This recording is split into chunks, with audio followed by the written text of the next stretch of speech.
Hello guys and welcome to the Study IQ. आज हमारा topic है नॉन वर्बल रीजनिंग का dice. Now dice is a very important topic for all the SSC exams.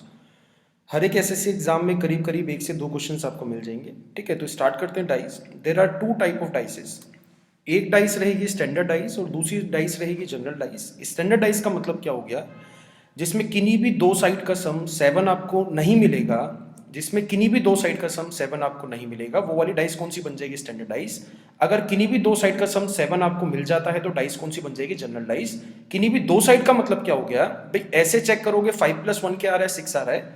ऐसे check करोगे 5+3 क्या आ गया, 8 आ गया। 3+1 जो है 4 आ गया। इस वाले केस में भी चेक करो, 4+2 जो है वो 6 बन गया, 4+1 जो है वो 5 आ गया और 2+1 क्या हो गया, 3 हो गया। अभी 7 नहीं मिल रहा है, तो 7 नहीं मिल रहा है तो मतलब क्या हो गया, ये वाली डाइस कौन सी है, स्टैंडर्ड डाइस।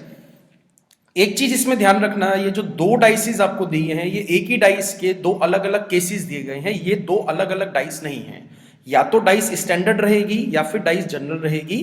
अगर किसी भी केस में किन्हीं भी दो साइड का सम 7 नहीं मिलेगा तो आंसर क्या बन जाएगा, स्टैंडर्ड डाइस है। अगर किसी भी केस में किन्हीं भी दो साइड का सम 7 मिल गया तो केस कौन सा बन जाएगा, जनरल डाइस। ओके, तो यहां पे स्टैंडर्ड डाइस अगर आपको पता लग गया है कि डाइस जो है स्टैंडर्ड डाइस है, तो उसमें अपोजिट वाली साइड्स का सम जो है वो 7 होता है। एक बारी फिर से रिपीट कर देता हूं, अगर किन्हीं भी दो साइड का सम 7 नहीं है तो अपोजिट वाली साइड्स का सम 7 होगा। तो इस पे क्वेश्चंस कैसे आ सकते हैं कि 1 के अपोजिट क्या होगा। तो सिंपल सा क्वेश्चन है, अगर 1 के अपोजिट मेरे को क्या डालना चाहिए कि 7 बन जाए, तो 1 के अपोजिट रखना पड़ेगा 6। तो 1 के अपोजिट क्या आ गया, 6 आ गया। इसी तरीके से 2 के अपोजिट में क्या रखूं कि 7 मिल जाए, आंसर वुड बी 5। इसी तरीके से 3 के अपोजिट में क्या रखूं कि 7 मिल जाए, आंसर वुड बी 4। तो ये केसेस इनको याद कर लेना। 1 के अपोजिट हमेशा 6 आएगा, 2 के अपोजिट हमेशा 5 आएगा, 3 के अपोजिट हमेशा 4 आएगा in case of standard dice. भाई यहां पे भी अगर देखोगे ये 4 केसेस आपको दिए गए हैं, तो ये 4 केसेस, ये 4 डाइस नहीं है, एक ही डाइस के डिफरेंट डिफरेंट केसेस आपको दिए गए हैं। तो इसमें से किन्हीं भी दो साइड का सम 7 नहीं है। यहां पे भी फर्स्ट केस में भी नहीं है, सेकंड केस में भी किन्हीं भी दो साइड का सम 7 नहीं है, थर्ड में भी नहीं है, फोर्थ में भी नहीं है। तो मतलब क्या होगा, ये वाली डाइस स्टैंडर्ड डाइस है। ओके, तो जनरल पे आते हैं। जनरल अगर मैं आपको दिखाता हूं तो ये जो केस है वो जनरल डाइस का है। तो यहां पे 3+2 जो है 5 है, 4+2 जो है 6 है, 4+3 जो है वो 7 है। तो फर्स्ट केस में इन दोनों साइड्स का सम जो है वो 7 है। 7 है तो कौन सा डाइस, कौन सा केस बन गया, general is the right answer. ठीक है भाई, यहां पे भी चेक करोगे तो किसी भी केस में किन्हीं भी दो साइड का सम 7 मिल गया तो केस कौन सा बन जाएगा, जनरल। जैसे यहां पे 4+3 जो है वो 7 मिल गया, तो 7 मिल गया तो केस कौन सा, जनरल। नाउ जनरल के दो केसेस हैं। ठीक है, फर्स्ट केस है when only one number is common. First case है जब खाली एक नंबर कॉमन हो। भाई सबसे पहले आपको जानना है कि डाइस कौन सी है। भाई यहां पे 6+1 7 मिल गया तो डाइस कौन सी बन गई है, जनरल डाइस बन गई है। केस कौन सा है, जब खाली एक नंबर कॉमन है। एक कौन सा है भाई, इसमें भी 1 आ रहा है और इसमें भी 1 आ रहा है, खाली इन दोनों डाइस में एक ही नंबर कॉमन है, डेट इज 1। तो अगर मेरे को अपोजिट निकालना है कि 1 के अपोजिट क्या आएगा, 3 के अपोजिट क्या आएगा, 2 के अपोजिट क्या आएगा, तो मैं कैसे निकालूंगा, आपको क्लॉकवाइज नंबर्स लिखने हैं। ठीक है, क्लॉकवाइज का नंबर क्या हो गया, क्लॉकवाइज का मतलब क्या हो गया, जो भी नंबर यहां पे कॉमन था, जो भी नंबर यहां पे कॉमन था उसको सबसे पहले लिखना है। भाई 1 कॉमन था तो 1 लिख लिया सबसे पहले। 1 के बाद क्लॉकवाइज नंबर कौन सा मिला आपको, 2, तो 1 के बाद आपको लिखना है 2। 2 के बाद क्लॉकवाइज नंबर कौन सा मिल गया आपको, 3, तो 2 के बाद क्या लिखना है, 3। अब दूसरे केस पे आओ। भाई दूसरे केस में जो भी नंबर कॉमन था वो ऊपर नीचे लिखने हैं, यानी कि 1 कॉमन था तो 1 के नीचे डाल दिया 1। अब 1 के बाद क्लॉकवाइज नंबर कौन सा मिल जाएगा आपको, दूसरे वाले केस में 6, तो 2 के बाद क्या आ जाएगा, 6। फिर 6 के क्लॉकवाइज कौन सा मिल गया आपको, 5, तो 3 के नीचे क्या आ जाएगा, 5। तो ये जो पेयर हैं ये अपोजिट पेयर्स हैं। 3 के अपोजिट 5 आ गया, 2 के अपोजिट 6 आ गया, 1 मिल चुका है, 2 मिल चुका है, 3 मिल चुका है, 6 मिल चुका है, 5 मिल चुका है, 4 नहीं मिला है। तो 1 के अपोजिट कौन सा नंबर आ जाएगा, 4 is the right answer. I hope ये समझ में आया होगा आपको। This is first case when only one number is common, खाली एक नंबर कॉमन है, 1। ठीक है, सेकंड केस आते हैं। सेकंड केस है डाइस का, सॉरी जनरल डाइस का। जनरल डाइस का जो दूसरा केस है वो क्या है, when only 2 numbers are common, जब खाली 2 नंबर कॉमन हो। भाई सबसे पहले आपको क्या जानना है कि केस कौन सा है, जनरल डाइस का केस है या फिर स्टैंडर्ड डाइस का केस है, डाइस कौन सी है।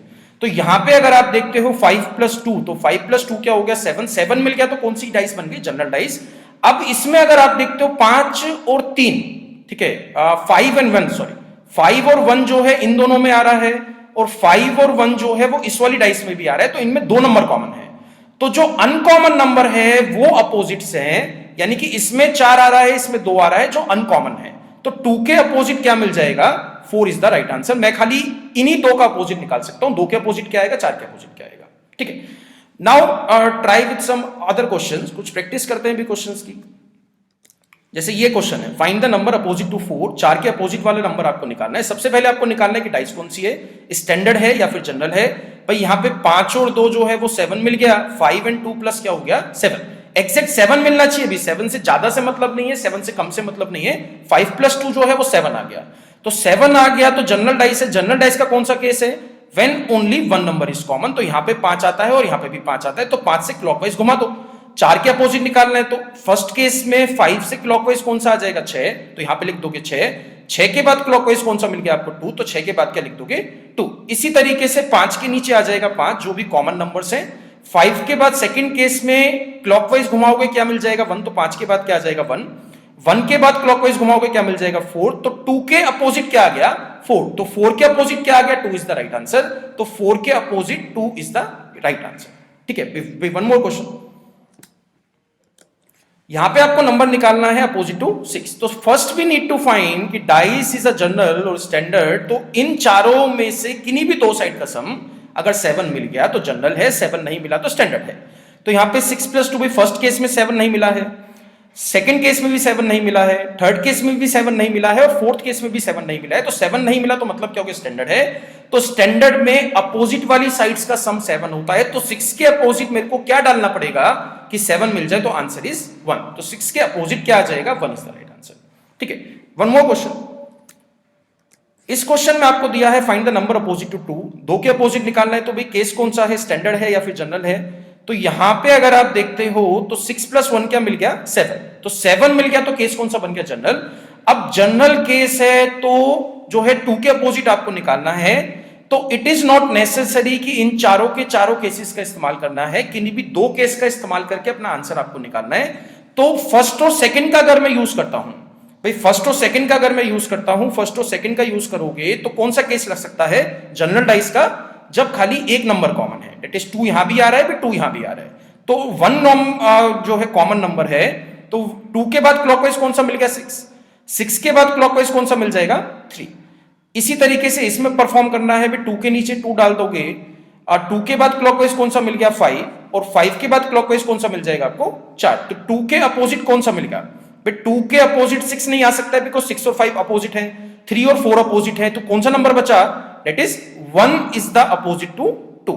2 के अपोजिट कौन सा नंबर मिल गया, 1 इज द राइट आंसर। ठीक है, वन मोर क्वेश्चन। इसमें भी आपको निकालना है find the number opposite to 2। 2 के अपोजिट निकालना है, भी केस कौन सा है, केस जो है जनरल डाइस का है, बिकॉज 6 प्लस 1 क्या हो गया, 7। तो 7 मिल गया तो जनरल डाइस है। जनरल डाइस का मैं कौन सा केस यूज कर सकता हूं, तो यहां पे 3 के 3 यूज नहीं करने हैं, 3 में से किन्हीं 2 का यूज करके आंसर आपको निकालना है। तो अगर मैं जैसे फर्स्ट और थर्ड का यूज करता हूं, अगर मैं फर्स्ट और थर्ड केस का यूज करता हूं, दोनों में जनरल डाइस का कौन सा केस लग सकता है, जब 2 नंबर कॉमन है। यहां भी 4 आ गया और यहां भी 1 आ गया, यहां भी 4 आ गया और यहां भी 1 आ गया। तो 2 के अपोजिट कौन सा नंबर मिल जाएगा आपको, 2 इज द राइट आंसर। जो नंबर कॉमन नहीं है वो आमने सामने वाले हैं, अपोजिट वाले हैं। ठीक है, वन मोर क्वेश्चन। अब इसमें आपको निकालना है find the number opposite to 1। 1 के अपोजिट आपको निकालना है। तो 1 के अपोजिट में कैसे निकाल सकता हूं, केस कौन सा है, जनरल है, स्टैंडर्ड है। यहां पे फर्स्ट केस में किन्हीं भी 2 साइड का सम 7 नहीं है और सेकंड केस में भी किन्हीं भी 2 साइड का सम 7 नहीं है। तो स्टैंडर्डाइज है। स्टैंडर्डाइज का मतलब क्या हो गया, 1 के अपोजिट मेरे को क्या रखना पड़ेगा कि सम 7 मिल जाए, तो आंसर आ जाएगा 6। तो 1 के opposite answer would be 6। One more question, find the number opposite to 4। 4 के अपोजिट निकालना है, भी केस कौन सा है। यहां पे अगर आप देखते हो 6 प्लस 1, तो 6 प्लस 1 क्या हो गया, अभी 7 मिल गया। तो केस कौन सा मिल गया, जनरल। जनरल का मैं कौन सा केस यूज कर सकता हूं 4 के अपोजिट निकालने के लिए। तो यहां पे अगर आप इन दोनों केसेस को देखते हो, इन दोनों केसेस को देखते हो, तो इनमें एक नंबर कॉमन है, डेट इज 6। 6 यहां पे भी आ रहा है और 6 यहां पे भी आ रहा है। तो 6 से क्लॉकवाइज घुमा दो। भाई 6 के बाद क्लॉकवाइज घुमाओगे, यहां से जब नेक्स्ट क्लॉकवाइज नंबर देखोगे तो क्या मिल गया, 2। तो 6 के बाद क्या मिल जाएगा, 2। 2 के बाद क्लॉकवाइज कौन सा मिल गया आपको, 4। तो 2 के बाद क्या आ जाएगा, 4। तो यहां पे जो कॉमन नंबर्स है वो 6 है। तो 6 के नीचे आपको 6 लिखना है। 6 के बाद क्लॉकवाइज कौन सा मिल गया 5, तो 2 के नीचे क्या आ जाएगा 5, यानी कि 2 के अपोजिट क्या हो गया 5। 5 के बाद क्लॉकवाइज कौन सा है 1, तो 4 के अपोजिट कौन सा आ गया 1, तो आंसर वुड बी 1। 4 के अपोजिट निकालना था तो 4 के opposite 1 is the right answer. ठीक है, now these are the different kind of questions. ऐसे क्वेश्चन भी आपको मिल जाते हैं। इसमें डाइस आपको खोल के दी गई है, find the number opposite to 3 के अपोजिट आपको निकालना है। तो इन केसेस में ऑल्टरनेट वाले जो नंबर्स हैं वो अपोजिट रहेंगे। जैसे 6 के ऑल्टरनेट नंबर कौन सा आ गया, एक छोड़ के एक, तो 6 के अपोजिट कौन सा हो गया 3। इसी तरीके से यहां पे कर लो, 4 के अपोजिट कौन सा बन जाएगा 5। तो 3 और 6 अपोजिट हैं एंड 4 एंड 5 अपोजिट हैं। तो जोन से 2 नंबर बचे हैं वो अपोजिट्स रहेंगे। 1 के अपोजिट क्या आ जाएगा 2 इज द राइट आंसर। तो यहां पे ऐसे अगर क्वेश्चंस आते हैं तो आपको ऑल्टरनेट वाले अपोजिट्स बनाने हैं। 6 के अपोजिट 3 आ गया, 4 के अपोजिट 5 आ गया, तो 1 के अपोजिट क्या आ जाएगा 2, बिकॉज ये 2 ही नंबर बचे हैं। ठीक है, इसी टाइप का वन मोर क्वेश्चन यहां पे निकालना है अपोजिट टू 5, तो 5 के अपोजिट बताना था, तो ऑल्टरनेट बनाओगे 1 के अपोजिट क्या आ जाएगा 4 और 2 के अपोजिट क्या आ जाएगा 6। बट मेरे को आंसर क्या देना था 5 के अपोजिट क्या है, तो 5 के अपोजिट भाई ये 5 नंबर बचा है और ये 3 नंबर बचा है, तो ये अपोजिट्स वाले हैं, यानी कि 5 के अपोजिट आंसर क्या मिल जाएगा 3 इज द राइट आंसर। ठीक है, वन मोर क्वेश्चन गाइस, या यहां पे आपको बताना है। ठीक है, ये क्वेश्चन आपको दिया गया है, तो आपको बताना है इस डाइस को फोल्ड करने के बाद कौन सी फिगर बन सकती है। इस डाइस को फोल्ड करने के बाद कौन सी फिगर बन सकती है, first second third fourth 4 option दिए हैं। तो इसमें अपोजिट आप निकाल सकते हो, F के अपोजिट क्या आ जाएगा B, इसी तरीके से E के अपोजिट क्या आ जाएगा C, यानी कि F के अपोजिट आ गया B और E के अपोजिट आ जाएगा C, और A और D बचे हैं और A और D अपोजिट बन जाएंगे। A के अपोजिट क्या मिल जाएगा D। नाउ एक चीज हमेशा ध्यान रखना डाइस वाले चैप्टर में, जो अपोजिट नंबर्स हैं वो कभी भी साथ में दिखाई नहीं दे सकते हैं, यानी कि जो अपोजिट नंबर्स हैं वो एक साथ कभी भी आपको दिखाई नहीं देंगे। तो यहां पे F और B अगर किसी भी केस में किसी भी ऑप्शन में साथ में दिखाई दे रहा है तो वो वाला ऑप्शन नहीं चल सकता है, वो वाला ऑप्शन सही नहीं है। इसी तरीके से E और C अगर मेरे को दिखाई देंगे तो वो वाला ऑप्शन भी सही नहीं है, और A और D अगर मेरे को एक साथ दिखाई देंगे तो वो वाला ऑप्शन भी सही नहीं है। तो फर्स्ट जो है आपका फॉल्स है, बिकॉज F और B मेरे को एक साथ दिखाई दे गए हैं जो अपोजिट वेरिएबल्स हैं। ठीक है, सेकंड केस देखते हैं। सेकंड केस में कोई 2 वेरिएबल जो है, कोई 2 अल्फाबेट अपोजिट है। भाई यहां पे F दिया है, यहां पे D दिया है, यहां पे E दिया है, तो इन तीनों में से कोई भी 2 अपोजिट नहीं है, तो आंसर क्या मिल जाएगा, second is the right option.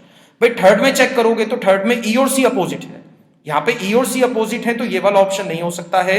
यहां पे फोर्थ में अगर चेक करते हो तो A और D अपोजिट है, तो ये वाला ऑप्शन भी नहीं हो सकता है, तो option number second is correct. I hope ये डाइस वाली ट्रिक आपको समझ में आई होगी।